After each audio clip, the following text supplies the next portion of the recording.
Hello and welcome to Product Packaging and Profit, where we help product-based businesses turn packaging design into a competitive edge to attract customers, grow sales, and boost profits.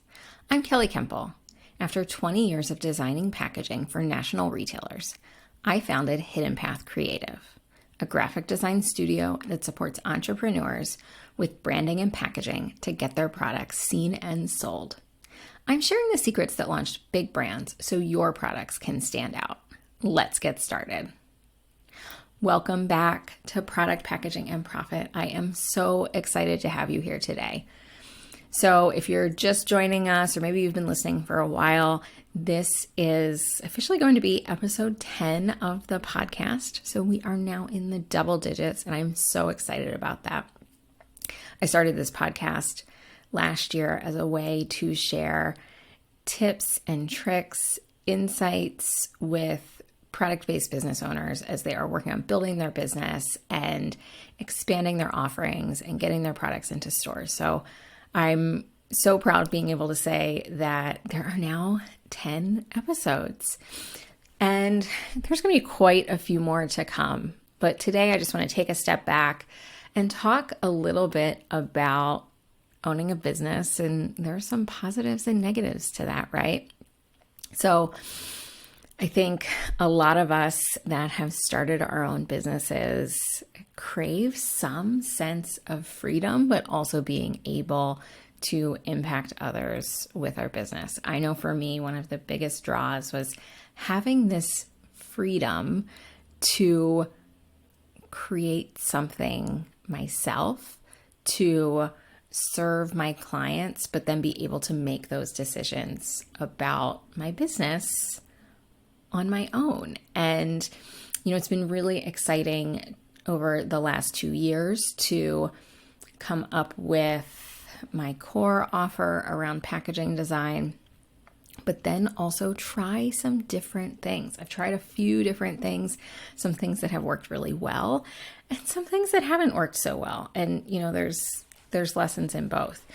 And it's just, there's a freedom in being able to try those things on our own, to have an idea, to go down the path of exploring the idea, and then ultimately being able to personally make that decision. Should I implement this idea into my business or should I not? Without having to, like in my corporate life, I would have to share that idea with several other people, get their buy-in, get their sign-off, all before I could take action.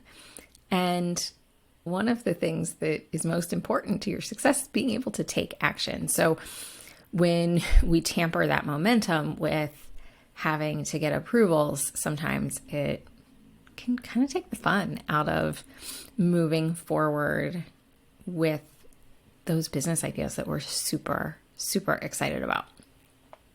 So I very much appreciate being able to make these autonomous decisions, to look at the ideas that I have for my business and dig into them and decide whether or not to pursue them. But that brings the flip side of business, right? That something that might be a little bit of a negative, which is that means I'm on my own to make these decisions. I'm doing it by myself. I personally don't have a partner in my business. Some of you may have partners in your business, which gives you kind of a sounding board, somebody to bounce things off of, somebody to rip off of. You come up with an idea, they build upon it, you go back and forth and come to something greater. But when you are a solopreneur or a small business owner, you're doing it on your own. You're your own brainstorm team. You're your own sounding board. And then that can be a little lonely. And I would say that has been one of the biggest challenges in my business since I've started it, is finding a community of like-minded business owners that have similar goals, similar backgrounds, but differing perspectives, where I can tap into that power of community and feedback. But I will say that's one thing that I have made a priority in my business, especially in the last year. I have looked both locally and, across the internet to find my community of people that can be my sounding board, can be my cheerleaders, can be my people to vent to when I just run across something challenging with a project or a client or just something in my business that, is somewhat of a roadblock, and I just need another person, another perspective to help me work through it. So, I've done a few things in the last year to help me find that community, help me find those people.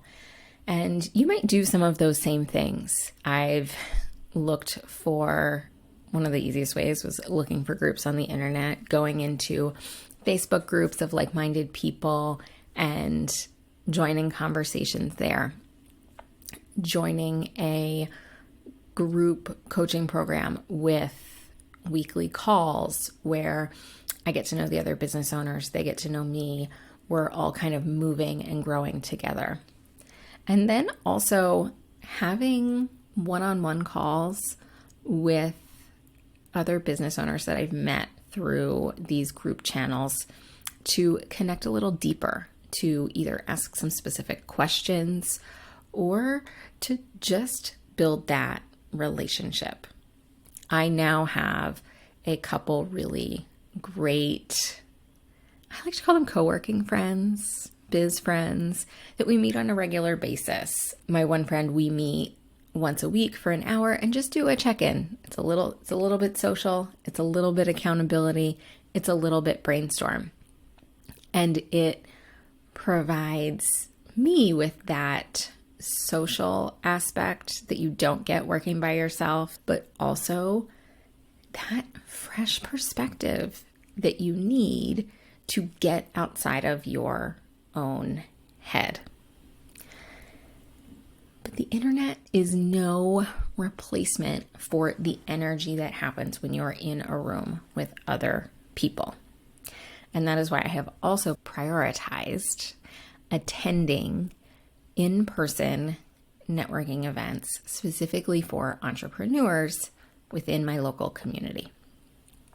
I'm lucky to be part of a women's leadership group here in Milwaukee, Wisconsin, where I live and work, Tempo Milwaukee and Tempo EWL Milwaukee. So I'm a member of Tempo EWL, great programming, lots of other women within the community that either are leaders in their businesses or own their own businesses, but it's provided a wealth of opportunity to network and find those connections, those in-person moments that just help fill my cup a little bit. And part of the reason why I want to talk to you about this today is, you may have seen this if you're following me on Instagram, but I am going to be attending Ultimate Product Party in Nashville this May, and I am so excited. So last year was the first year of Ultimate Product Party, and Allison and Kat pulled together an amazing event. I had so much FOMO. I learned about it a little close to the date, and it just wasn't feasible for me to attend the event. But I did share a promo in their swag bag and followed along as they hosted 100 women over 2 days and just dug into building a community of product-based business owners. Like I said, I wished I could have been there. I was watching all of the stories and the Instagram posts going, this looks like such an amazing event. You could see the energy coming through the images. You can see all of the attendees connecting and building their relationships, chatting as speakers are going on, involved in interactive roundtables and discussions, and so much more. So when Allison and Kat announced they were doing an Ultimate Product Party again this year, I knew I had to be there. And even more than that, my goal wasn't just to be there. My goal was to speak at the event. So when they opened up the call for speakers, I was working on my pitch right away. And I am so excited to tell you that I will be at Ultimate Product Party in Nashville this year, and I will be hosting my own roundtable where I will be speaking about billion-dollar brand secrets, things that I learned working for national retailers to incorporate into your product packaging to get your products to stand out, to get people to engage with your product, and to get your product sold. And anyway, I'm so excited, and I wanted to share that with you here today. And in addition to that, over the next few weeks, I have an interview with Kat and Allison themselves, the hosts of Ultimate Product Party. They have shared so many amazing stories with me about why they started the party, them working together, and their relationship, and what they've got on the docket for this year. They were a blast to talk to, so fun, and you can just tell from their energy that they throw an epic party. So next week you'll be hearing from them, and the following week I'll be chatting with another fellow Ultimate Product Party educator. So I'm so excited to share that with you over the next few weeks. So we'll have 2 interviews in a row where you'll be learning all things Ultimate Product Party. And then from there, back to this whole, we get to make great decisions about our business on our own. I'm going to be changing up the format a little bit here. So I've been doing mostly longer format episodes that are about 20 to 30 minutes a piece, and doing them every other week. And I want to try something new. I want to shift the podcast a little bit so it's a little more bite-sized, a little more snackable, and for me, a little easier to fit in between all that client work. So you'll be hearing from me, I think, just about every week. There'll be shorter episodes, 10 to 15 minutes long, just dropping a little bit of inspiration, a little tip or trick in your feed. I'll still be talking all about packaging and all about product-based businesses. I just want to kind of change how I'm approaching the time commitment a little bit, which is, again, the joy of owning your business. I can say, hey, I want to test this a little bit differently. So we'll do this for a few months and see how it works out. If you are interested in joining me at the Ultimate Product Party, I would love to see you there. There are going to be so many amazing speakers.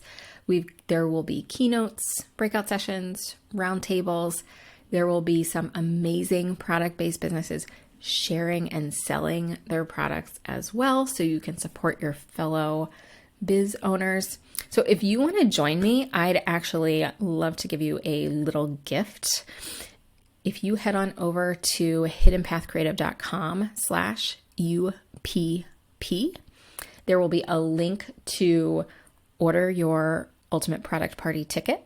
Once you do that, just fill out the form below the button, and I will send you free access to my packaging field guide.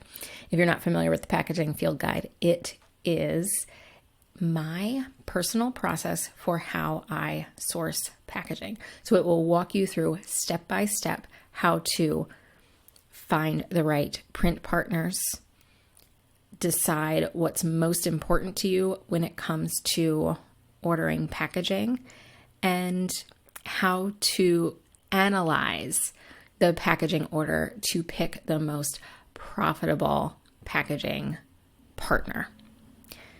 This is what I use when I help clients source their packaging.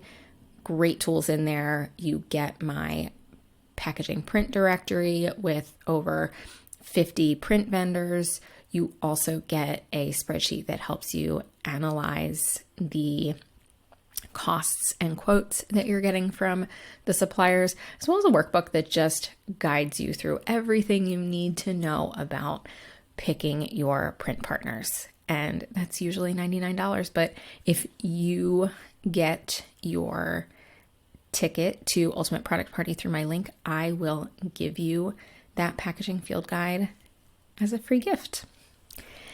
Thank you for listening to Product Packaging and Profit, a podcast for product entrepreneurs looking to level up with packaging.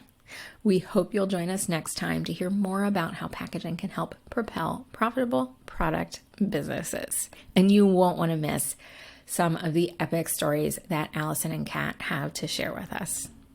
If you've enjoyed this show, please rate and review us wherever you're listening, and be sure to come back next week. Until then, this is Kelly Kemple of Hidden Path Creative. And don't forget, what's on the outside matters too.